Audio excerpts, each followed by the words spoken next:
Why, hello, everybody. Happy Sunday. Welcome to Dishin Days. I came in full force where we're Hey. serving up a full dish of this week's episodes of NBC's number one award-winning hit soap opera, Days of Our Lives. I'm your host, Tony Moore, and I'm joined by my gaggle of gals. We have the blindly beautiful, He says as I'm having trouble with my contacts. Hi, everybody. It doesn't matter if I can't see you. You can see me, so it's okay. and of course, we have the dashing. Hey guys, Justin Hareld. And Michael Mattis is not with us today because he is adulting and dealing with some things in life. So we wish him well and wish that he was here to give us his take on this week's episodes of Days of Our Lives. But to keep up with us, make sure you go to all of our social media platforms. We are Dishin Days Show on Facebook, Dishin Days on Instagram, and underscore Dishin Days on the Twitter. The @ is still, and even almost 7 years later, still implied. Also, make sure you subscribe to our YouTube channel. You're right here at it. So go ahead and hit the subscribe button, click that notification button, so that way you know when we're going live each and every time. Also, look at this. Buy our merch. Go to dishindays.threadless.com and make sure you buy something, whether it's a t-shirt, a towel, a mug, anything that says serving a full dish or Dishin Days can be brought on dishindays.threadless.com. Also, all throughout the show, make sure you tell us your thoughts. We want to hear all of your thoughts and we want to hear your comments. So make sure you comment below, and you never know, you can see your comment right here. And if you're listening to us on your favorite podcast, make sure you go and check us out. We're on Spotify, iHeartRadio, Apple Podcasts, and everywhere where podcasts can be found. And for your full fix of soap operas, make sure you head over to JLJ Media on YouTube to get your General Hospital, Bold and the Beautiful, and Young and the Restless fix. All those church announcements brought to you by the kind folks here at Dishin Days. All right, you guys. What did we think of this week's episodes of Days? I felt like I was finally being rewarded for my patience. I was very, very, very, very, very patient. And this week paid it off in spades. Yeah, I really like this week. We got a lot of content. I think, like, thinking of it, I didn't think we had enough, but then going through it, I was like, oh yeah, there was a bunch of different scenes and a bunch of characters we utilized this week. I really liked it, especially in wake of the last 2 weeks, which, yeah, we were not so much fans of. I must have been watching a different week because I thought this week was just okay. Like, I was just kind of like, okay, we're getting more story, more behind the scenes, more interesting things. It didn't get interesting for me until later on in the week. But here we are to talk about it. Well, let's not waste any time. It is now time to start Dishin Days. We almost had it. The beginning was good. Y'all will sit there and blink for 5 minutes like this is an episode of Dora the Explorer. We'll try again next week. We said it and forget it. All right, y'all. Let's kick everything off with our first storyline, which is Marlena, John, Johnny, Doug, Roman, Kate, Lucas, Will. So we gotta. Wow! I don't even know where to start with this. Let's start with the Johnny stuff because it kind of slowly leads into the rest of the stuff. The other, Okay, so I remembered when Will was gonna go to LA to do writing, and there was a script. Did I miss that it was a story about Sammy? Yeah, that was their exit. Remember, that was Sammy's exit when she left the show, when her and Will left, when it was Guy playing. I remember that. However, I don't remember there being a script about Sammy's life. Yeah, that was Will was gonna write it, and so when they came back, it was like it basically failed. That was sort of like why they came back to Salem, or why Will came back to Salem. I mean, I feel like this would be a film for Lifetime and not for, like,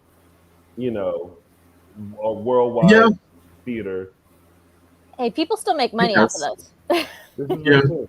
This is very true. So what are your thoughts about Johnny the filmmaker? I mean, we've mentioned it, but I don't know if we've actually given our thoughts to him being a filmmaker and really.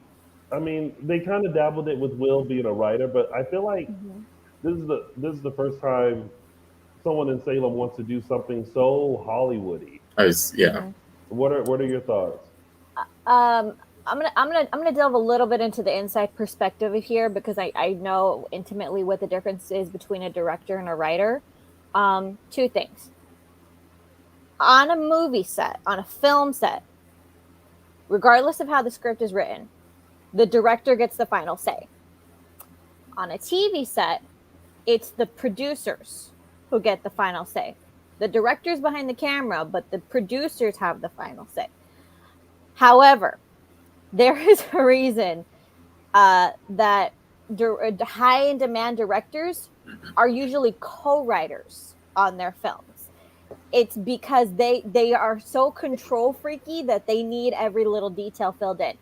So when Johnny said uh, throughout that comment of he didn't have a script yet, I was like, huh? It's like, because I was all in. I thought, oh my god, he has such passion for this. He knows that the films can be made on their phones. Like previous, like other generations don't think that, they don't take that seriously. No, that's actually how a lot of films are made now. But then he said he didn't have a script. I'm like, you can have Hmm. all the talent in the world and you still need a story. Yeah. So I'm a little more hesitant to say like he's got this. He didn't even know what an elevator pitch was. Hmm. Yeah, this for me, this is sort of like when you run around talking about your dreams and then someone dares you to actually do them, or someone maybe hands you something to be like, okay, you want to do your dream job? Here's the seed money, or here's your start, or here's your connection kind of thing. And it's up to you to kind of really like take that step. I think this was Johnny's sort of, I mean, I'm sure whatever he was thinking about doing before, he was probably like, okay, let me scrap that now. I sort of have this, not vendetta, but I have a little bit more of a purpose with this connection to Sammy. I'm pissed off at my dad. Like, this is maybe doing this personal story might be a way for me to get money from my relatives now, since it's a movie about them. So I think this is him sort of pivoting and really trying to like make a go for it. It is a little sloppy, not in terms of the storyline, but in terms of him trying to get going. But we'll see. I mean, we don't really know if he has talent. We know that he thinks he has talent. So yeah, we'll see. I do like the fact that someone is on the show. Is they're allowing someone to be creative in that space, because we don't get that a lot. It's always business or medical, or someone wants to be a lawyer. So I like that part of it. I think what it is that like he doesn't come across as someone who's truly like into films. You know what I mean? Because like so we have this we saw Johnny when he was just a kid. Now Johnny is like in his 20s. But when he arrived to Salem, there was nothing about him that screamed like creative movie type. Like even when we went into his room this week, there was nothing that I felt like screamed I'm a lover of film, and you know what I mean. So that Okay. it's not so surprising that he's pushing this film element. You know what I mean? Mm-hmm. Like I feel like by now because he seems to have such a strong interest in it, and he made uh he said that he's like done like some films on his iPhone, which a lot of people are like, you can't make a film on your iPhone. I do believe like a whole season of the TV show House was filmed on phones. So let's not knock that because I think some people have filmed Yeah. entire independent movies just by Um, using their phone. You Even can. Steven Soderbergh did one, yeah, a Yep. couple of Yeah, years ago. Yeah, Yep. I mean, You can yeah, film an not entire film on a GoPro, like, and yes, that thing is this big. exactly. So I think for me, one, I like the fact that yes, this is someone other than a lawyer, a doctor, a nurse, which a therapist, which seems to be the trek that Mhm. most of the people in Salem go. This is Yeah. something completely different. I think sometimes I think what would really bring me into like oh yeah, like he's like really into filmmaking, is that I just felt like he lived and breathed it a little more, Right. and that I saw little things that made me go, yeah, like he's really into it. I mean, him reading the script in Horton Town Square is like, yeah, okay, Yeah. or like in the bed shirtless is like, all right. Yeah. That's nice. But I just wish I like, because like, for instance, with Allie and baking, like we get that, like Mhm. her and Chanel and there was this whole thing of them just like baking and trying out things before Okay. Sweet Bits Yeah. opened, Yeah. to the point where like we were excited to see Sweet Bits is now Hmm. Mhm. open. You know what I mean? Yeah. But with Johnny, it's still this thing where I'm like, Mhm. are Yeah. you a filmmaker, honey? Like, what we doing? Mhm. And especially, Um, okay. no, go ahead. Like the elevator pitch thing, I felt like they took him a little bit too far there. I mean, Yeah. with people who are into Mhm. directors, that Johnny sort of when he was talking to EJ about and he was sprouting sort of the director facts and all that, I feel like someone who knows those directors Uh-huh. would know what an elevator pitch is. So I think maybe sometimes they go a little bit too far the other way too. It's like he can be inexperienced without being completely clueless about that part. Yeah, I'm telling you right now, if you are trying to be a filmmaker and you don't know what an elevator pitch is, you will be laughed out of the room. You will actually be told to leave. Yeah. Do not pass go. Yeah. No. Um, and I mean, Marlon Wallace just made a point. He's a filmmaker, and he says there's nothing about him that screams Yeah. filmmaking. But I don't know. I guess it's just like it's like We need to see an example. I kind of get what you're saying. right. It's just kind of like Mhm. why is everyone in Salem kind of shocked about his, or like kind of like, oh, here comes Johnny with his like whimsical idea. You know what I mean? Mhm. Like Mhm. when I told my parents that I was moving to LA to be an actor, they were not surprised because they've heard it my entire life. You know Mhm. what I mean? So Mhm. like him wanting to do this movie, I get EJ having like some sort of like ish about it, Mhm. but everyone else you would think they would be like, well, yeah, we're gonna like be a champion for you or Mhm. something, you know? Mhm. So I don't Yeah. know. See. But that all leads into like the life of Sammy and all that it includes. Mhm. One of the main things that is very concerning of John is the affair.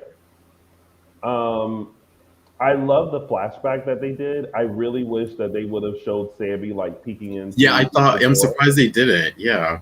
I would have loved to have seen that. But I also just like that Marlena like knows her grandkids. It's just kind of like Mhm. when Johnny came to ask for money, she was like, "You're not going to use your term just to Yeah. like what do you want?" You know.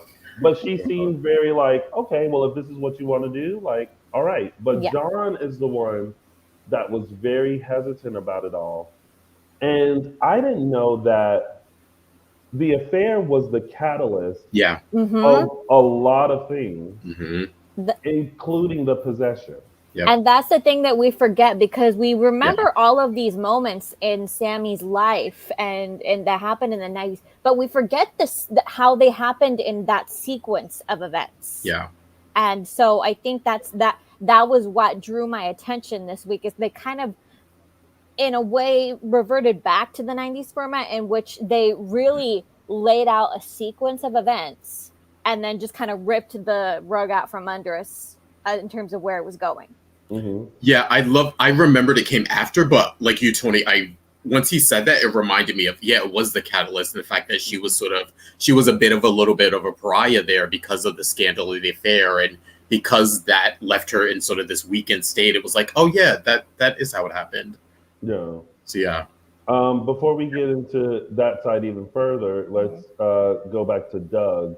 Um, what do we think of nothing Doug this week? Mm-mm. God. Um, Oh wow. I Oh my what are your thoughts about what happened with Doug this week? Go ahead, Araceli. I okay, first of all, again, I am a fan with open arms. It takes a lot to actually make me jump out of my skin. Hmm. And that last minute, I swear I felt like my skin was crawling. Hmm. Kudos to Bill Hayes Yeah. because at 96 years old, for them to throw you something like that and for you to deliver, like I kid you not, I couldn't.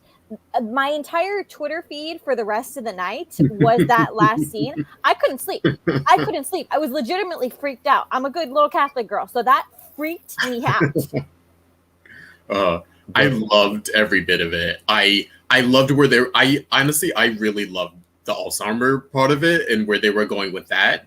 And at first, when he was sort of passing the test with Kayla, I was like, oh, maybe they're going to do like a slow progression thing. In it, I was fairly certain it was Alzheimer's or dementia or something. It was going to be some sort of medical problem. So I was riding that and like, okay, we're getting something good for Doug and Julie. Like it's going to be something interesting. And then that last scene, it just was like, wow, that was a setup. I mean, that was an old school setup that like I did not see coming. I don't read spoilers or anything. I try to avoid that as much as possible. So I was completely like floored by that.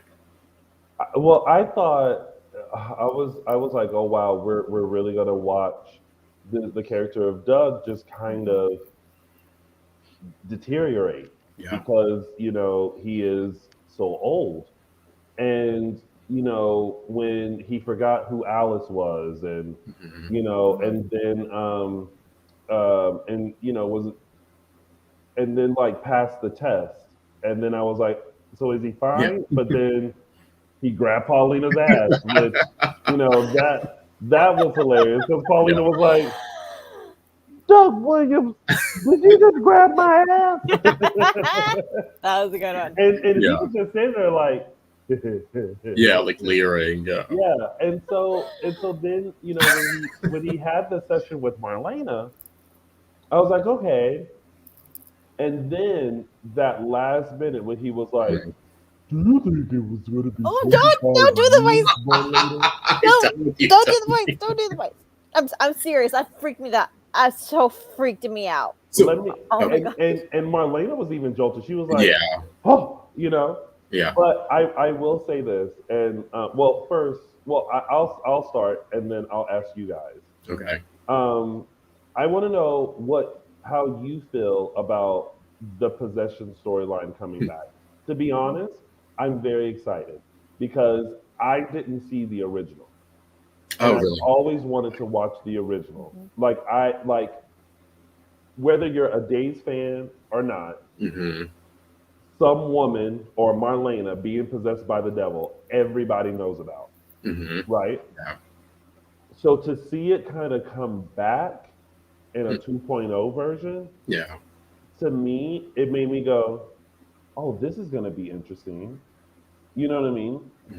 What do you guys think? What do you guys think? And did you see the original Possession? Were you guys watching back then? No. I did see the original Possession. If you asked me this a few months ago, if I thought they would ever revisit this, I would have said no. Now that it's happening, I'm actually pretty excited for it. I think I'm more excited how I'm thinking they're possibly going to do it, because the Possession storyline is very 90s soap opera. It's very 90s Days. It's a good mix of like the scary, the religion, the campiness. So I'm wondering how doing a storyline like that in 2021 or 2022 Salem time, I'm excited and interested how they're going to do that. I'm also interested in how long they plan on doing this, because the original was like, well over a year or something. Like it was a long umbrella storyline for the soap. So it has my attention, and I'm definitely interested. Yeah.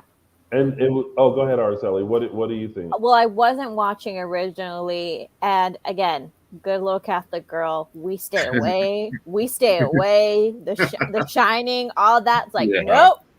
You go over there. You stay over there. We don't mess with that shit. It was. That being said, I'm excited. I am because it was such a twist. I haven't seen a twist like that really completely catch me off guard, because even when Doug grabbed Julie's behind, that still followed Paulina, that still kind of followed the progression of a dementia storyline. You know, those who know, common sense and courtesy go out the window, and they kind of almost start to revert back to like childlike behavior. So it was literally the twist of all twists, and for that, and for Bill Hayes, I am excited. That being said, there is a cross glued to my wall, and it's staying there. Couple of things in the chat room. So I kind of want to address this. Why does it show so many campy storylines? How about it's real drama? Hate this. Not surprised the hosts love it. Here's the thing. The reason why I love it is because it is Days history. You know what I mean? Like again, like I said, when you think Days of Our Lives, you know, you're a true fan. You think of lots of storylines. If you're outside of that fan circle, you think, wasn't there a woman that was like possessed by the devil or something? Yeah. You know what I mean? Like I think, you know, it's very iconic. So yeah, like I like it because I get to relive an iconic moment, you know, from Days history. Yes, I can go back and thank you to someone who told me that it's on YouTube. I may check that out. Yeah. But I'm interested to see how they're going to play this out 25 years later. Yeah. You know? And not for nothing. Somebody brought this up, and I actually think this is a very good point. Both Young and the Restless and General Hospital have done dementia storylines in the last 2 years. Oh, yeah. So I think it was a very smart switch and bait. Because if you're a fan of all four, then you kind of have seen this play out already. Yeah. This was a very smart switch and bait.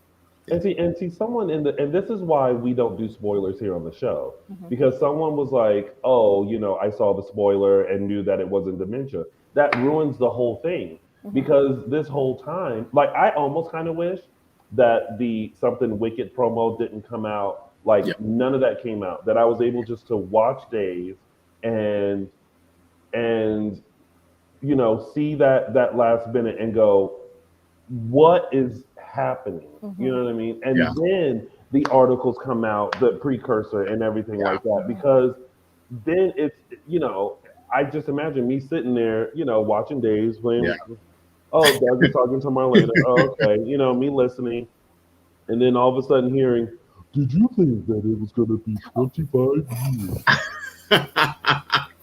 What's I think also going to be interesting too is back then the storyline was really divided people, whether people thought it crossed the line or people thought like it was in good fun and fashion and stuff like that. But the other side of it was ratings gold for the soap opera. We got passions out of it. Days was sort of renewed in a way because of it. So I'm interested to see what the fan reaction will be this time and if it will spark maybe even a portion of that ratings sort of jolt that we had back in the 90s. So, I mean, listen, we don't always love every storyline, but what we do love is when more people tune into the show, when more press, when anything that uplifts the show and keeps it on the air for as long as possible, we are in favor of, even if we don't personally like the storyline.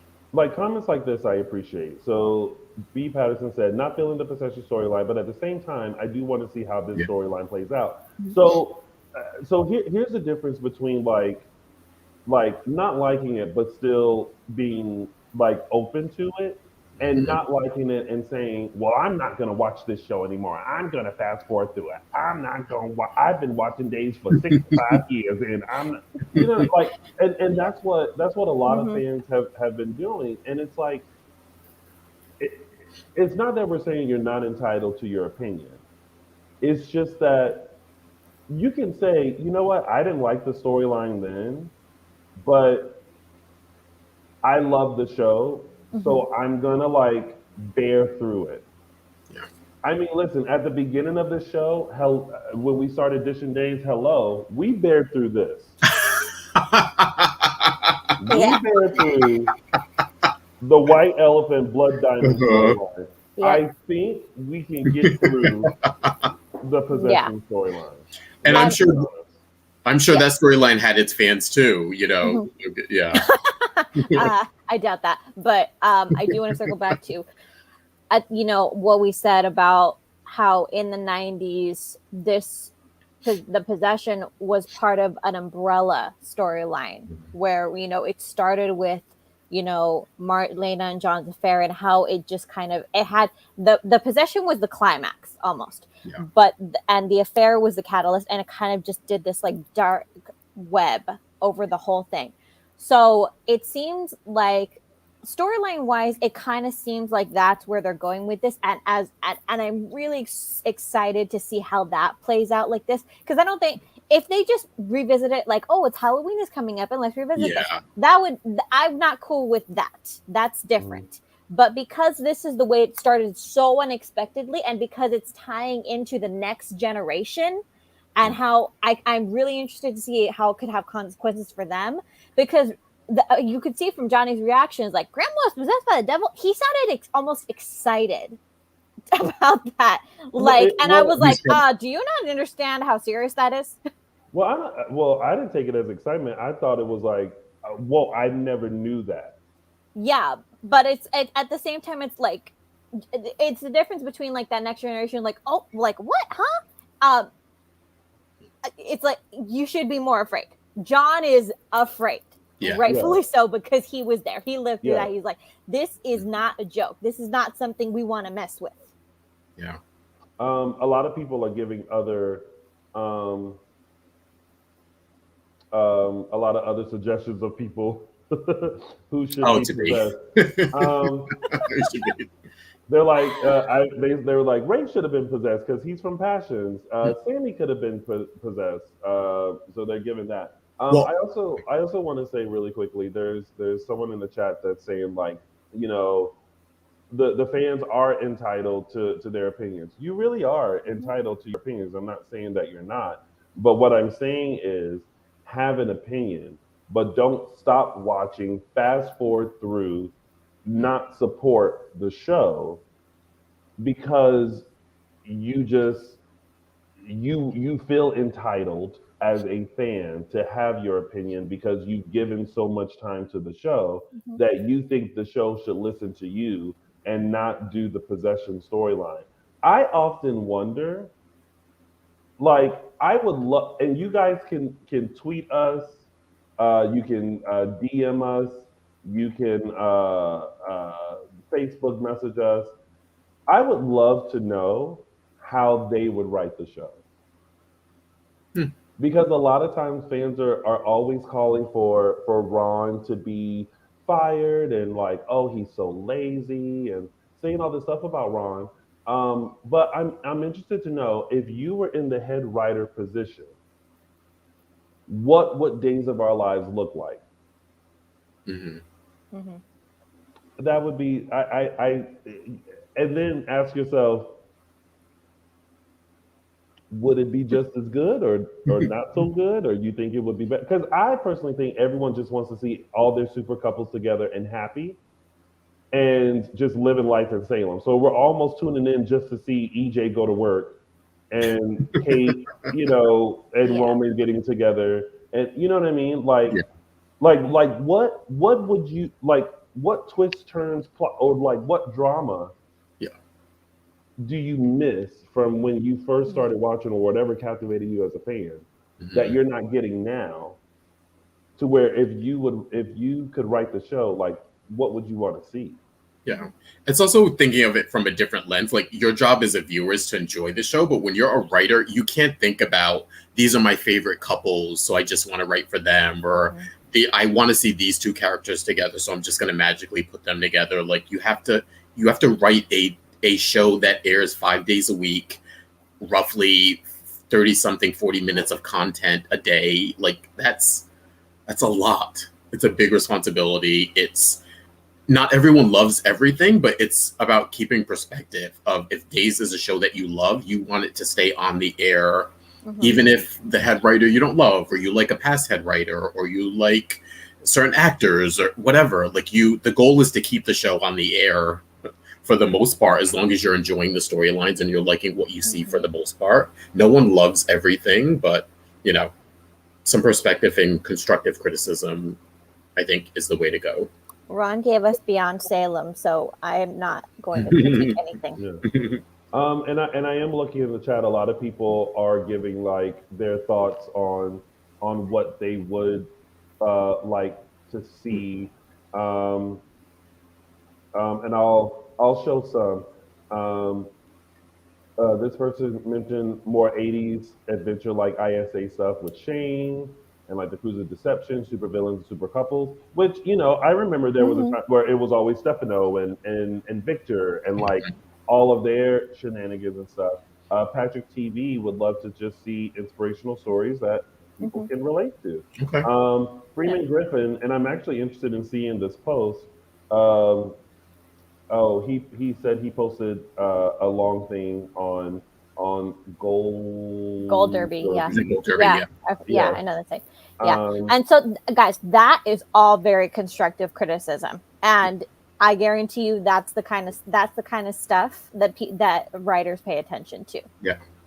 Exactly. yeah, and I feel like, I also feel like the time of Stefano, like Mm, we don't have another Stefano. Hmm. yeah. You know what I mean? Hmm. Yeah. So like the storylines that could be that, like it's just not there. So they only have like the characters that they have right now. You know what I mean? So like, I just it's more so just trust that they're doing what they can. Mhm. You know what I mean? Hmm. Um so yeah, okay, so we drug that out longer than we should have. Um I like the fact that we saw Chandler Massey. Yeah. Which Yeah. That was a surprise. this is okay, so this is the type of thing we talked about before where like we can have a quick phone call, Zoom Hmm. call with a character. They don't necessarily have to be on the canvas, but like just to know they still exist. Hmm. So I appreciate that, and I'm sure Wilson fans appreciated seeing Chandler as well. But I know, like when I was watching the Zoom, I was like, "Is that Chandler's house?" I know. Thinking that too. Checking out his kitchen. Because I was like, "That don't look like Arizona." I know. I was like, oh, they could have filmed this in the Arizona apartment, but yeah, Right. Hmm. yeah, Um, logistics. Now, I want to ask you guys. Um, well, before I ask, let me just mention Lucas is all about the film because Hmm. he is more of the love interest, and it gets under EJ's skin, so he's all about it. But I want to ask you guys, and I want to ask everyone in the chat room as well. So make sure you tell us your thoughts about this. Um, Kate and Roman, yay or nay? Mm. I think Lucas had a point.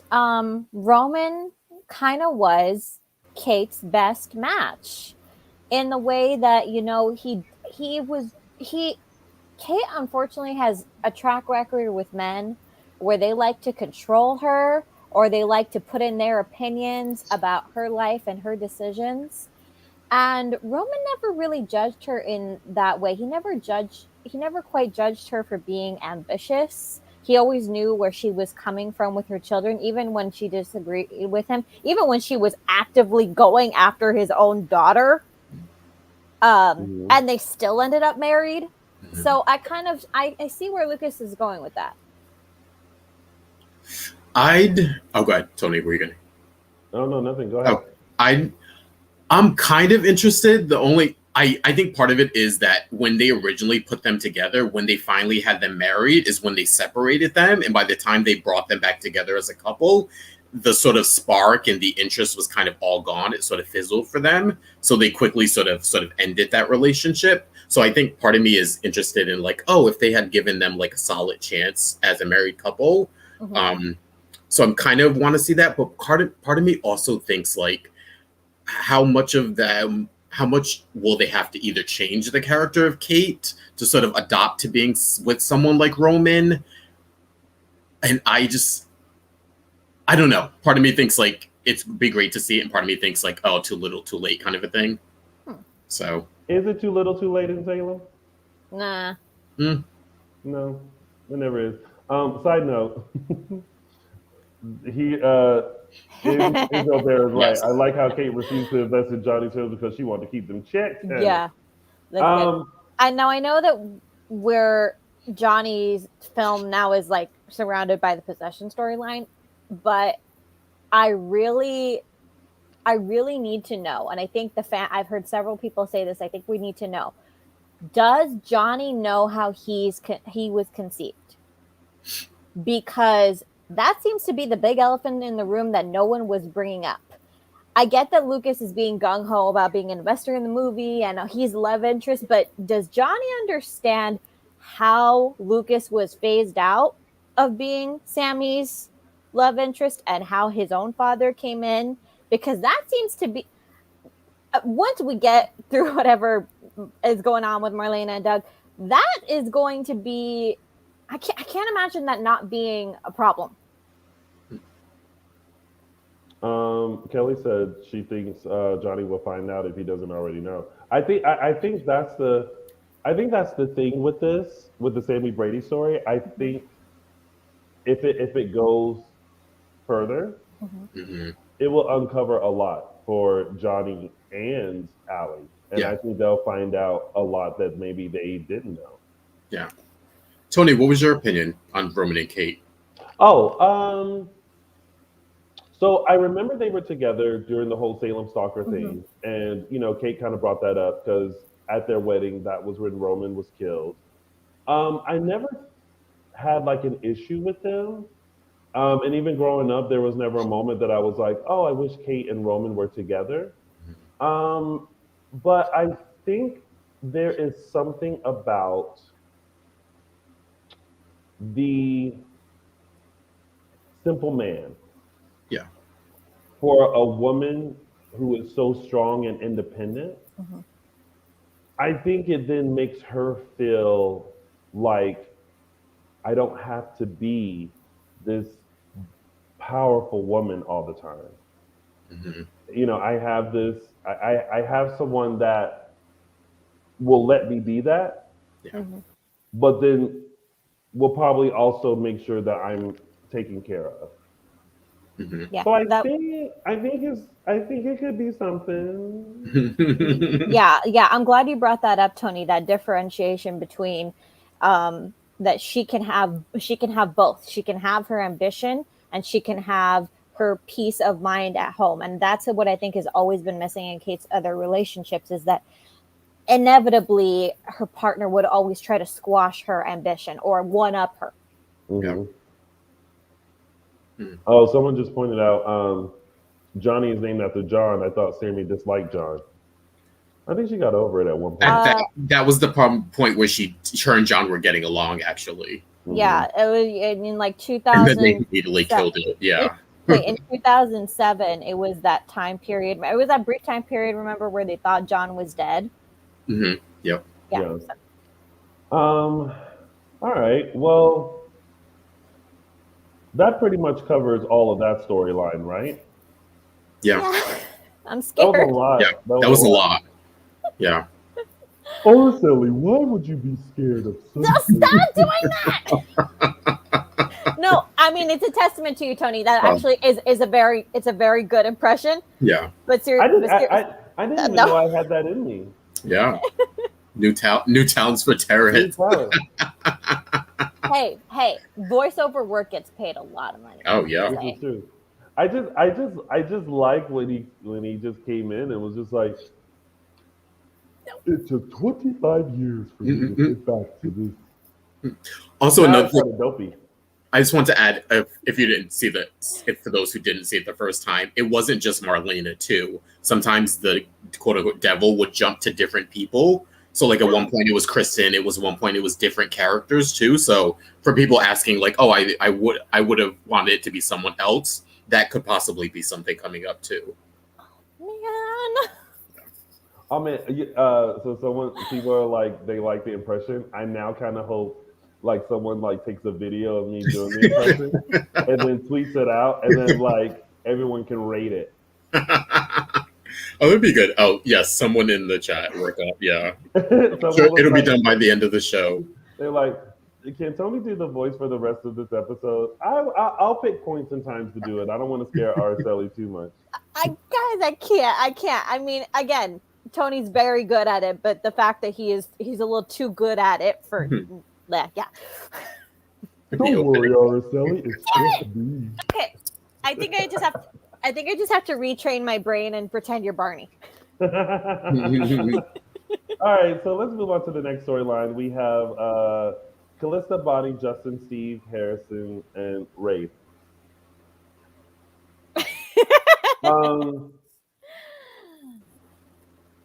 I first want to give kudos to Judy Evans because she told the story beautifully with so much passion and so much emotion. I love the fact that I love when they do flashbacks and we get to actually see what happened.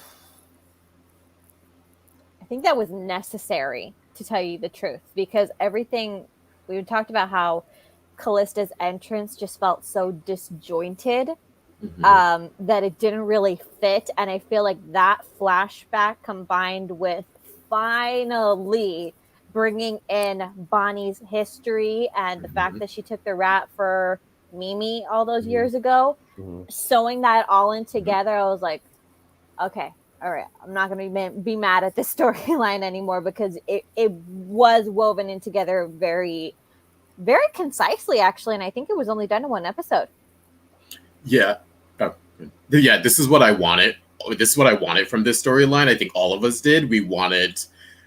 I love the I was gonna say Justin and Adrian. I love the Justin and Bonnie interaction here. I love the sort of being honest with each other. I even love the little convo between Justin and Steve. And I love that Steve was the catalyst to get Justin to kind of go in there. And I like we're getting not a softening, because he was already doing that previously, but we're getting sort of Steve really sort of looking at Bonnie in a new light. This is the first time I actually really enjoyed Callista in those flashbacks. I thought her toned down just even a smidge was like perfect for the show. I love, like you guys mentioned, the history of weaving it all in. This is sort of what I wanted from the beginning, is give them a storyline of like them two against something else. Now it's this, now he's in on the secret. They can share something. They're now going to fight this sort of murder rat. Who knows how long it's going to go, if there's going to be a trial or if other things are going to come out. But yeah, it opens a door for, I was just going to say, well, are we going to get a return of Mimi? Or I love that she mentioned the other kids, Connor and Patrick. Like, tap into her history and give both of them something to do outside of just breaking them up or giving them romantic issues.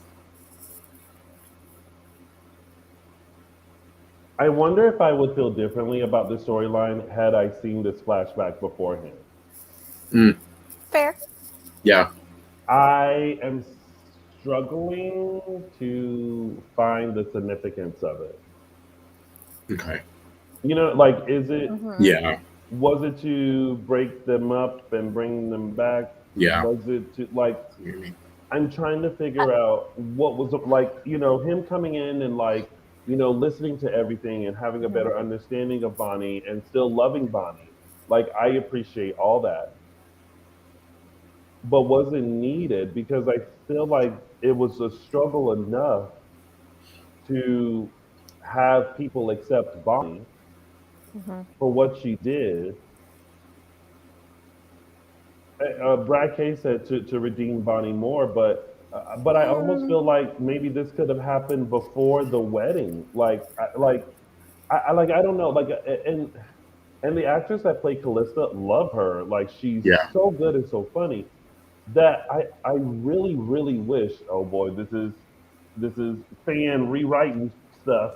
I almost wish that she was Bonnie's sister and it was just like a yin and yang. Yeah. And just like how crazy Bonnie used to be, that wackiness is coming back. But it's like interacting with this like refined Bonnie and like the push and pull of that. I don't know. Part of me is thinking, now that Brad K said, part of me is thinking maybe this is sort of, I don't know, maybe a roundabout way to fully integrate Bonnie with everyone. Part of me is thinking, will all of her history now come out? And in that case, will people look at her, even though, yes, she did do the thing she did to Adrian, but will people sort of look at her in a new light now if they know all of her history, that she actually didn't kill her husband and she took the rat from Mimi? Like, will that sort of cement her now? She's not, I wouldn't say she's a pariah, but she's not as well liked as she should be for someone who's been on the show this long. There's still issues with other people she has, so I wonder if the tide will change and sort of everyone will be on her side after this. Yeah, I like that point. I mean, if there is a purpose to this, I would hope it would be, and we got some indication of this with Steve early in the week, where he was the one who said, give her a chance to explain, because something doesn't smell right here. It just doesn't add up. Steve was using his logical brain, saying, I know Bonnie, I know how crazy she is. This still doesn't make sense to me. So I think if they really do want to go that route, again, the point is not to redeem Bonnie, okay? The point is to understand Bonnie, to understand how her past actions affected her present choices, and so on. That's why the whole explanation, that performance that Judy Evans gave, was so well done. It was so well tied in together. And once Justin got the whole picture, then he said, I just love you even more. Yeah. Okay. We'll see. Yeah. I do think you're right, Tony. I think that we would have been less grumpy had we gotten some of those flashbacks earlier. Yeah, Totally. And it just came in like a whirlwind out of nowhere, and I was just like, "What is going on?" I don't know. But I'm glad that we were able to like just kind of know more, see more, have a better understanding of Bonnie, and yeah, that's pretty much it for that storyline. Let's move on over to Jake, Gabby, Philip, Chloe, Brady, Nicole, Ava, Ray. I think Gabi and them, they're playing a dangerous game. I think they should be very careful though with Brady. I feel like they're partly playing him, but part of me thinks at the end there, when he was sort of having it out with Philip there in the office, I think maybe his antenna went up a little bit about them. So I like the fact that they're sort of they brought Brady into this and they're using the Chloe relationship as a catalyst to get their stuff done. I like that part of it, but I think they should really tread lightly. It's not really very flattering to Philip or Brady or Chloe that Gabi and Jake are doing this. Is the first again this week. I felt like they were actually doing a good job of manipulating the situation. And it doesn't say much about Brady and Philip and Chloe that it's working so well. Yeah. They're giving them the ammunition, yeah.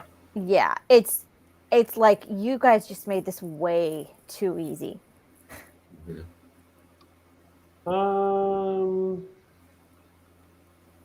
Not really vested in this. And that's the other thing. Is that it's too one, it's too easy, and two, say Gabi and Jake's plan succeeds. Do we care? Honestly, sitting here, this is what I thought. If Gabi is so business savvy, and Jake is now so business savvy, why didn't they start a whole other company? Because if you think about it, Demira Enterprises has had a high turnover rate of CEOs. How many times? Titan is kind of. It would have been nice, especially in like this business storyline, to like have another business pop up and like they could just not like wouldn't it have been interesting if like during the whole ousting of Jake that Mr. Shin. Yeah. The guy that was in there, the son, if he saw something in Jake and Gabi, and because he was kind of like them, he goes, let's branch out. And he left Demira too, and he, Gabi, and Jake started like, you know, Shin Hernandez Yeah. Demira, corporation or something. You know what I mean? I think for me, what I'm struggling with is, Gabi, you had a good thing going because no one wanted to touch Gabby's sheet. Mhm. Philip believed in you. So Yeah. as a thank you, you're gonna stab him in the back. Mhm. Jake gets ousted by Demira Enterprises and just thinks like, well, if I can't be CEO here, I'm gonna be CEO somewhere else. Yeah. After only being in business for like what, a hop, skip, and a jump. And so then you try to take over this company that like you guys don't even have ties to. Mhm. Like, It doesn't make sense, and the unless, and this is kind of how I rationalize it, unless you really look at the characters, because we've also been saying it didn't make sense for Jake to be like this ambitious, but I realized it's not ambition. They're both greedy and lazy. Why do all that work when you can just take someone else's work? Why start something from the ground up again when all you have to do is just move this little person aside and take their job? It's greed and it's laziness. That's what it is. No, I think it would have been interesting, Tony, when you were giving your suggestion. What popped into my head was Paulina as like a partner or a backing. Like that would have been interesting for them to go to her and be like, "Listen, you're new here. You don't know the dynamics, but we've been unfairly treated by these two big conglomerates. We're trying to get our foot in the door, whatever. We have Gabi Chic. Will you back us as a?" That could have been an interesting way to sort of even bring Paulina in. And we know she has money. We know she would have. That would have been someone who would have backed them to sort of get their company going. Oh, it would have been a non-starter once Lonnie got involved, though. Because of Gab. Yeah. Well, listen, that would have been nice conflict, though. That's true. Between business and family. That's true. Too. It still would have been, yeah. Yeah. I would take that conflict with Paulina. Yeah. It's just business kind of a thing.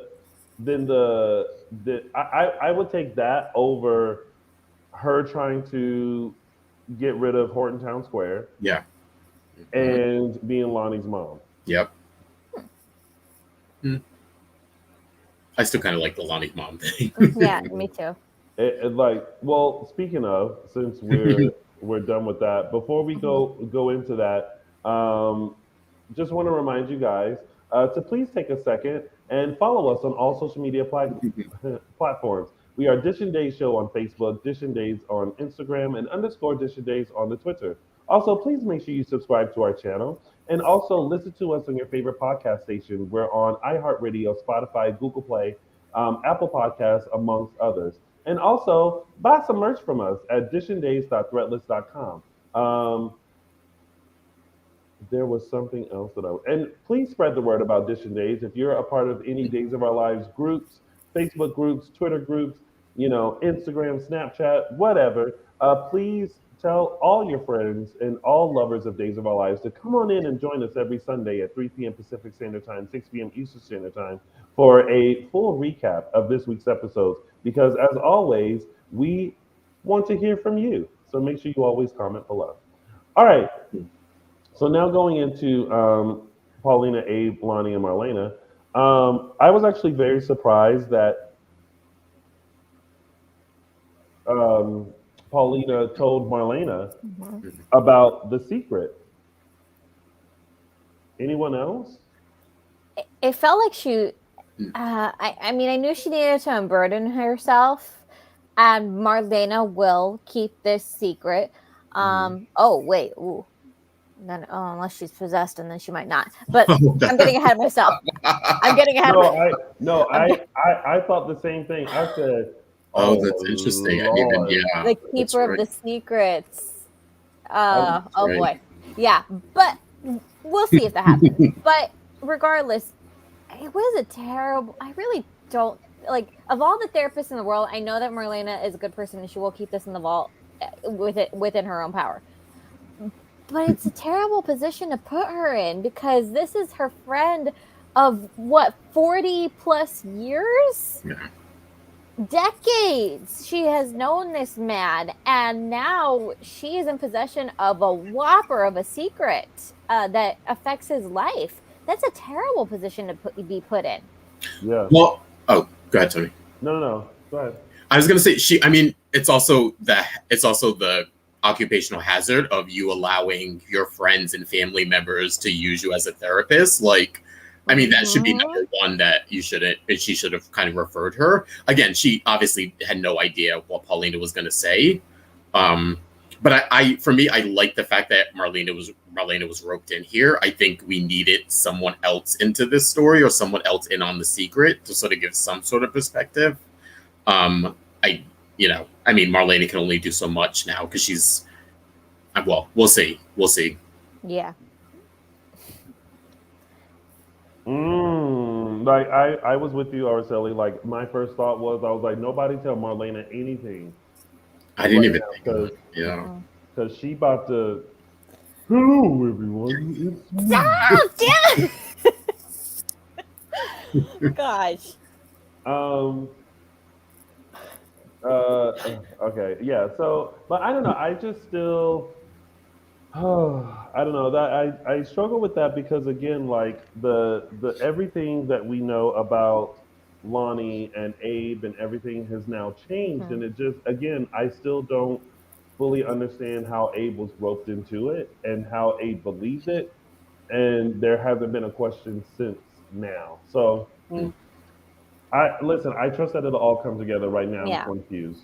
Yeah. The part of it that actually I am a little like it has a little bit of contention with me is how a slipped up comment has turned into a proposal. How did that happen? I know. Oh my God, yeah. Like maybe she meant that, she wanted to be the grandmother because I'm like, okay, I will say sometimes I look at the characters in Salem and I go, right. You guys have lived in Salem far too long to not be able to pick up on clues. Mm-hmm. Like there's a reason why people say things. Yeah. Just saying. Yeah. Are we okay with the Paulina Abe wedding? If it was like months from now, like months and months, yeah. But we had time to marinate on it. But the fact that it turned into a proposal within less than a week, yeah, that was insane to me. My mom, hello mom, glad to see that you're watching. She has just texted me and said it's all gonna come out. That's all she said. Quickly at the wedding, right? Yeah. Oh boy. All right, moving on to more tidbits. We have Chad, Abby, and EJ. That was fun. I love that scene. Tony, you weren't a fan? Huh? You didn't like that scene? Oh, when EJ came in and went to hug Abby, and she was like, "Oh, okay." Yeah. Yes, I did. Because I was like, because we forget that Abby and EJ had a really hot, steamy. I'll never forget. Oh, I mean, I'll never forget. I mean, when we say steam, we mean like the steam from the shower was not steamy enough. That was an affair. Like that was a affair. Like we think of an affair. Yeah. I'll never forget him being at the office shower and her being there and Sammy being there. But the ultimate was when Sammy found out, and it like that was like, oh my God! Yeah. It's like we were with that every step of the way of like Abby and EJ having these like intimate, sneaky moments and like them thinking they were getting away with it. But Nancy Drew Sammy was like on the case, and then at the wedding, she blew up everything, and we were just like, we were just with it. Like, yeah. And I give kudos to Marcy Miller and Dan Furigal because these were not the two actors that were a part of that storyline, but they had to play it as it was, and it came off. Yeah. You could it was like no, they didn't forget. Yep. No one can forget. I love that we saw like EJ's glee about like, oh, this is Abby, like this is someone who I was with and had like really strong feelings, or with, you know, but also kind of respecting Chad a little bit. He was digging a little bit. He was digging a little bit at his brother of like, like he. Well, I meant, yeah, but also with the whole like, like I'm the letting it slip that he was the one who encouraged Chad to go get her. Of like, yeah. Not that I wouldn't say he like has an agenda, but I think it's very much like we're getting the sort of deviousness of EJ coming out here. I'm gonna take credit for this, and this. Mm-hmm. But it's also I love that Marcy Miller is back on the canvas. But I was like, she is walking. She like Chad didn't prep her for her return. Yeah. That EJ is there, and like them still not, their relationship still not fully prepared. Yeah. Like it was just kind of like, oh my goodness, like what is happening? Like what are we like? I almost feel like she's like, I should have just stayed in Boston. Yeah, I was surprised by that it was like a total shock to her, as opposed to being like, oh, I know you're here, like we've talked about this or something, or like it was like it seemed like a real actual shock to her of like he didn't mention like, not that even if he was in town, like you mentioned that, but not like, oh, he lives in the home I'm bringing you back to, like I mean, really. Chad didn't prepare her. Chad didn't prepare himself because he was very presumptuous about the way things were going to go when she got home. But going back to the beginning of the week, I really loved how Abby, again, we know it's not her fault, but how she took responsibility for how maybe not her direct actions, because again, we know that's different than what the truth is, but she took responsibility for how her feelings were so overwhelming that they led to her literally becoming a very hateful, spiteful person. And how she let Gwen really get under her skin. Again, totally fair. Gwen did a number on her, but Abby did need that time to step back. Yeah, I love the fact that she acknowledged it was a girl, right? The baby. Yeah, like the fact that she acknowledged like this would have been my niece, and like I was so like riddled with anger, I didn't even take that into account that this child was a part of my family as well, and I could have had, or I would have had a familial connection to it as well. So, yeah. Well, I mean, we'll see how this turns out. Welcome back, Marcy Miller. Yeah. Welcome back, Abby. We'll see. Ben and Ciara in New Orleans did something spooky. I felt like that's how the devil like got unleashed. Maybe. Yeah, this. I had two trains of thought on this. One was, if you're gonna go into history, if you're gonna go into that kind of history, and I'm not talking about soap history, I'm talking about, this was a plantation, this was not a happy place to be, kind of a thing. If you're gonna actually go there, I need it to be with a purpose and not, we're just throwing this out there because it's fact and we're all about facts these days. No, if you're gonna actually bring that into a soap, please have purpose to it. And I didn't feel that way until maybe the last few minutes, where that girl threw out that comment to Ben of like not being able to escape, history and not being able to escape demons. And I feel like I hope that all of this has a purpose and pointing Ben in a new direction. Yeah, for me, with them, I'm getting to the point where it's like, stop trying to make fetch happen. And what I mean by that is, I don't mean them as a couple, but I mean, I really need them to stop. I think Ben and Ciara are interesting. I like them as a couple. They have a very interesting past and history. Stop trying to tie it to Bo and Hope. Bo and Hope's history resembles theirs in no way, shape, or form, in my opinion. Stop. Also, we like them as a couple. They're a popular couple. You don't need to keep tying Bo and Hope into them. Like, let them have their own adventures. Let them come across make their own memories. They don't need to retrace Bo and Hope's sort of sordid love affair to like give them purpose or guidance. Like, especially if neither one of those characters are around anymore. Bo's dead. Hope's gone for the foreseeable future. Like, I don't know. I don't really understand this direction when you have someone who's a reformed serial killer. We have a legacy child who've come together. Like, they're fine. They're fine on their own. Mm-hmm. Yeah. Agreed. Someone just said I fast forward through Sin this week. You didn't have to do that. They weren't on long enough to fast forward. Well, at least you're watching. You didn't turn it off. This is true. All right, so let's get to Allie, Tripp, Chanel, Johnny, and EJ.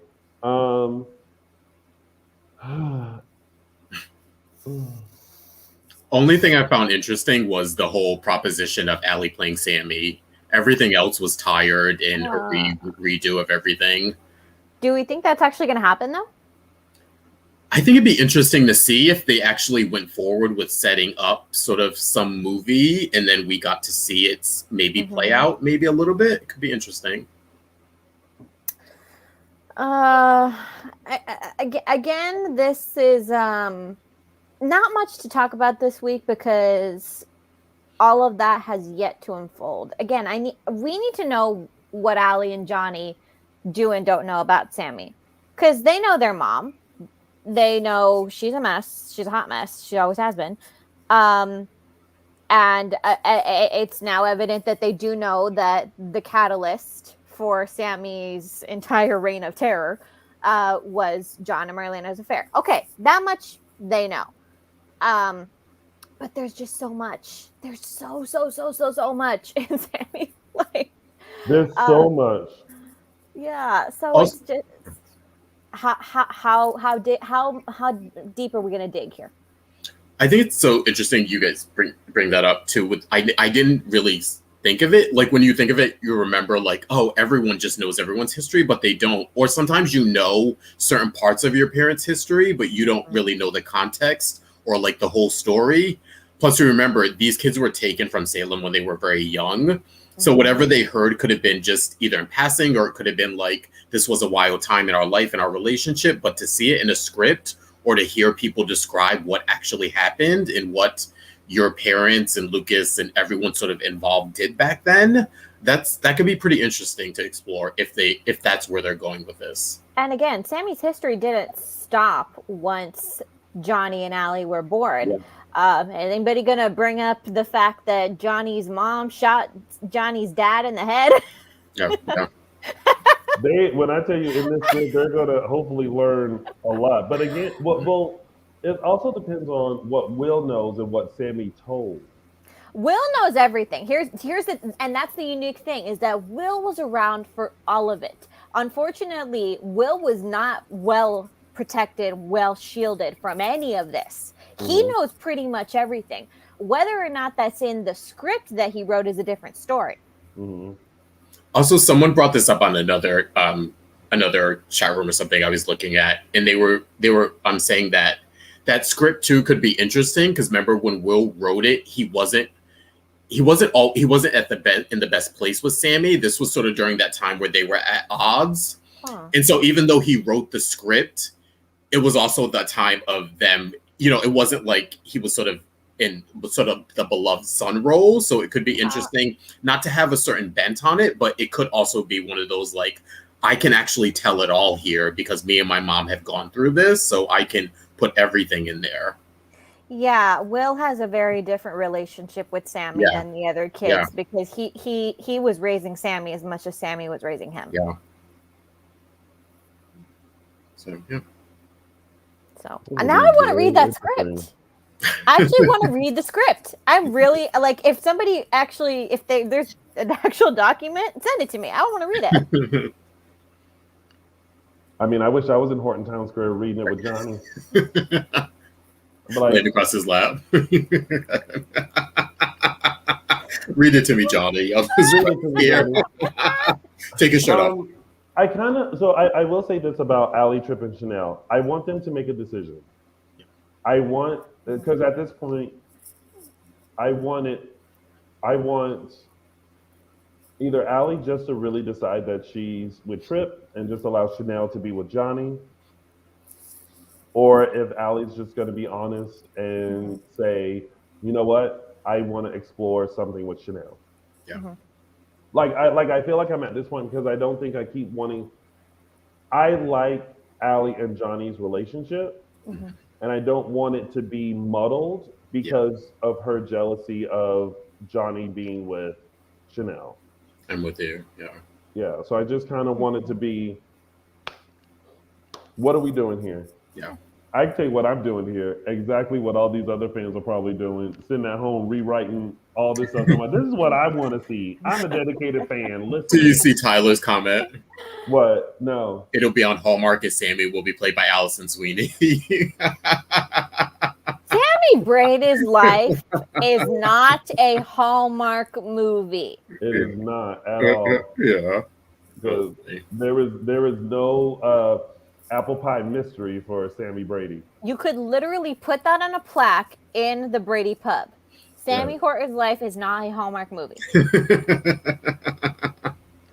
All right, moving on to our last Sammy tidbit. Brady, sorry. Xander, EJ, Gwen, Jack. Can we start with EJ and Xander?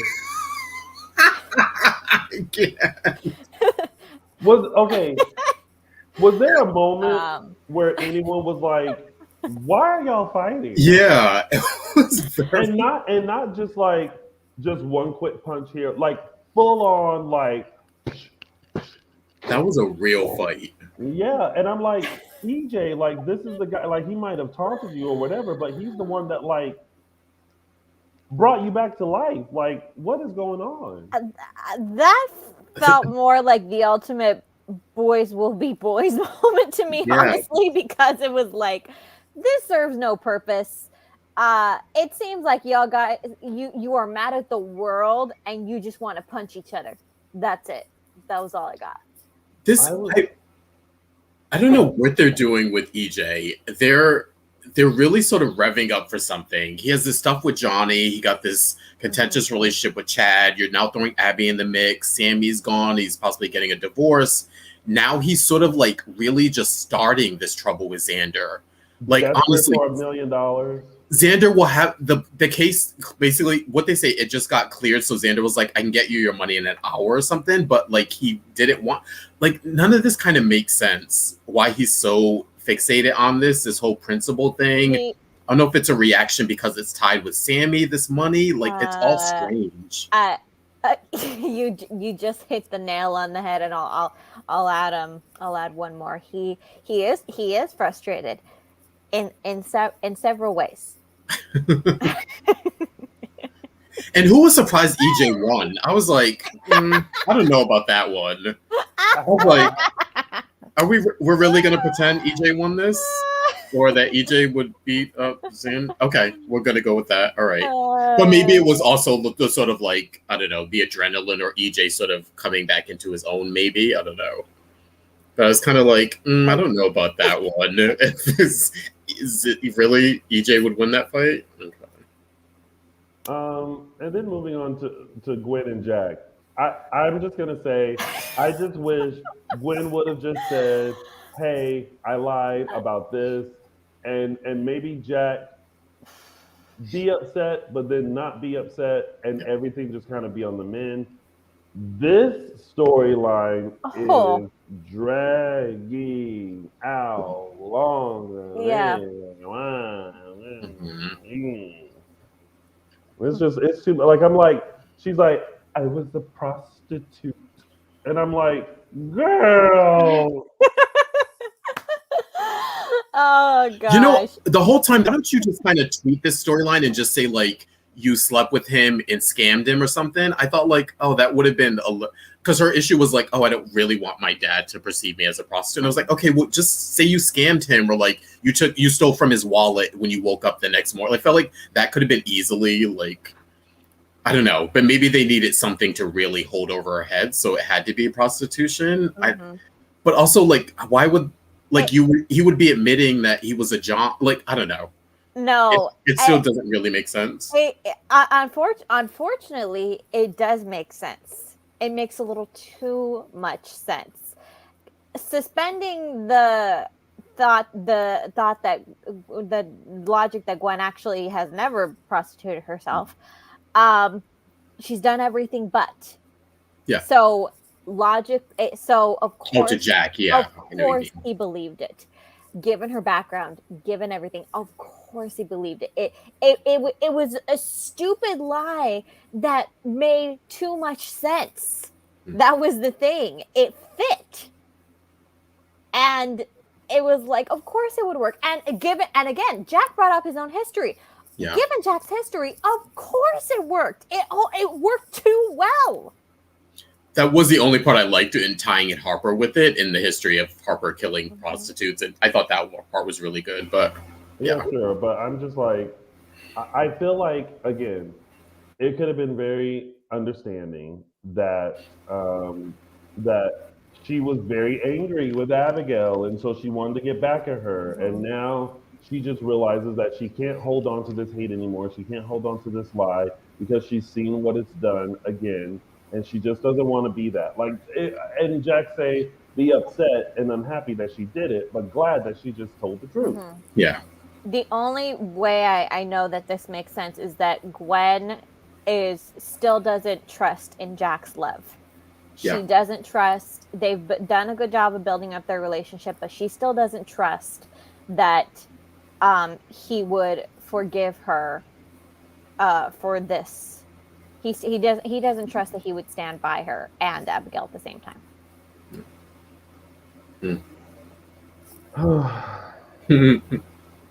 We'll see, y'all. All right. Well, that was your week of days. And now we're going to go into our favorite part of the show, which are our segments. And we're going to start with mine, which is Tony's on answer. 3 Snacks Award. Oh, snap. Mm-hmm. Hey, we got that one. Well,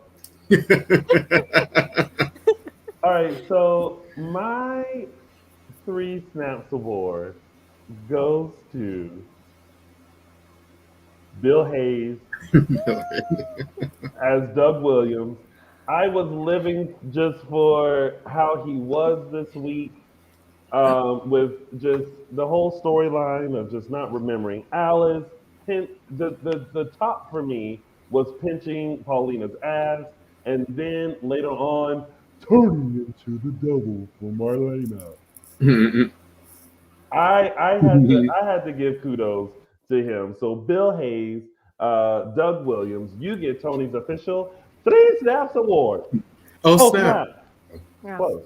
All right. Michael Mattis posted the caption that, but wasn't able to choose a winner. So when he comes back, we'll do that next week.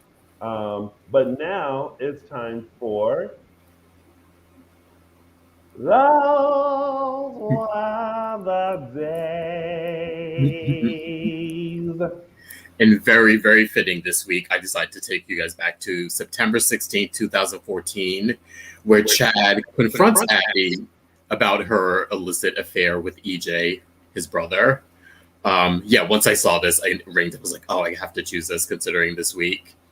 And remember, this is when Chad sort of came back from Boston and Billy sort of took over the role and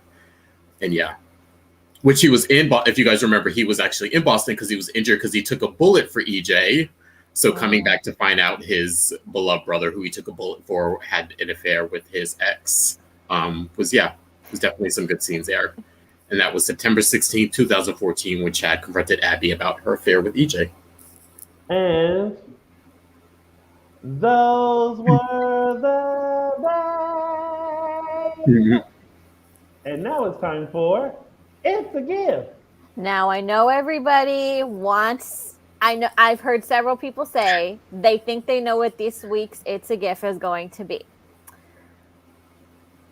It was all over social media, so I'm sorry to say that this week's It's a Gift actually goes to that super awkward hug that Massey and Dan were able to put as Abby and EJ.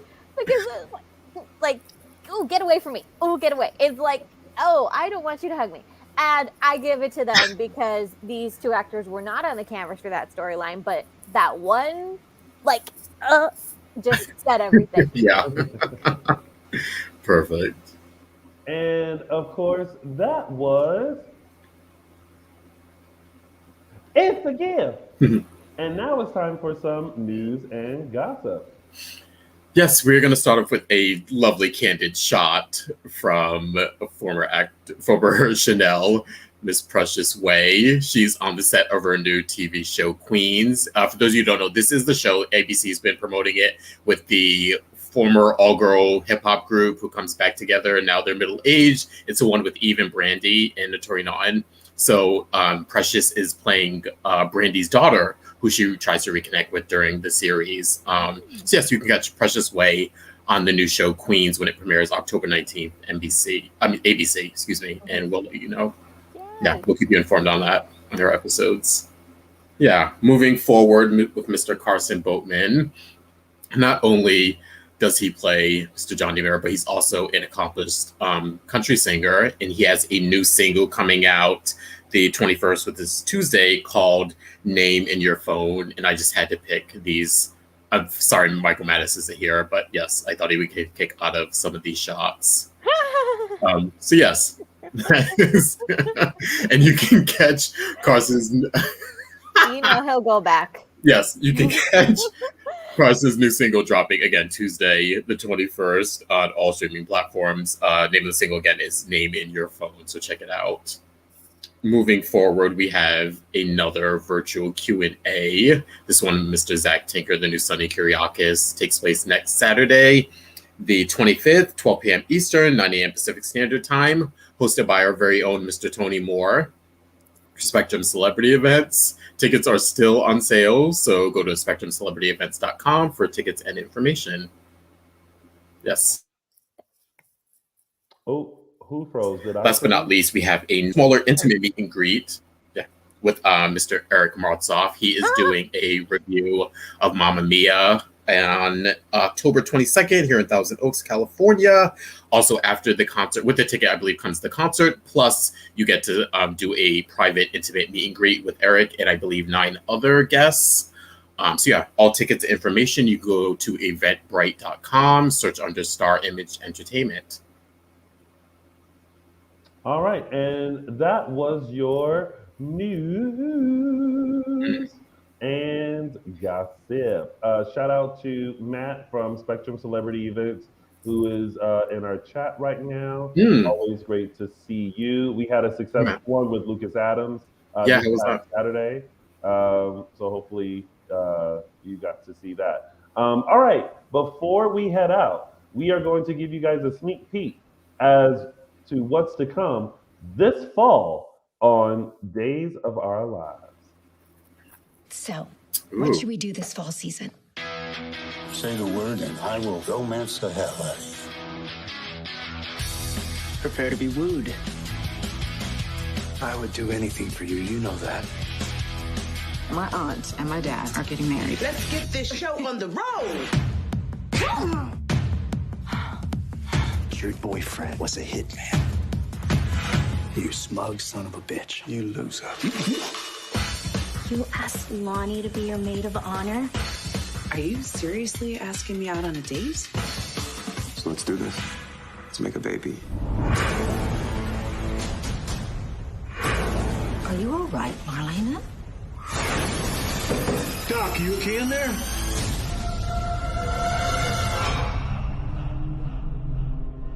Sarah is trapped on some remote island. I'm gonna rescue her. Could this date get any better?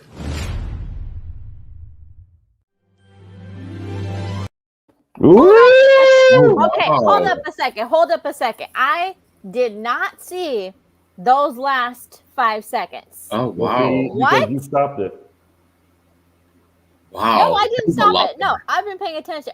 Oh my gosh. This Okay, is going to be so good. And I love the fact that we get the levitation 2.0. Yes. Didn't they have to bring in someone for that? I don't know, but just think in 2021, they got more technology. Yeah. So They're spending money. it's going to be so good. This fall is going to be epic. Don't y'all fast forward or skip through nothing. If you are a true Days fan, you will watch it. You may not like it, but you come on here and talk about it. But don't fast forward through nothing. Don't skip nothing because you'll miss everything. Yeah. I'm successfully shook. Wow. Okay. Yeah. Definitely interested. Anywho's it. All right, you guys. That has been your week of days. Good. Before we head out, though, Araceli, let the kind folks know where they can find you on that one social media platform. You can find me on Twitter at Tia323 Araceli.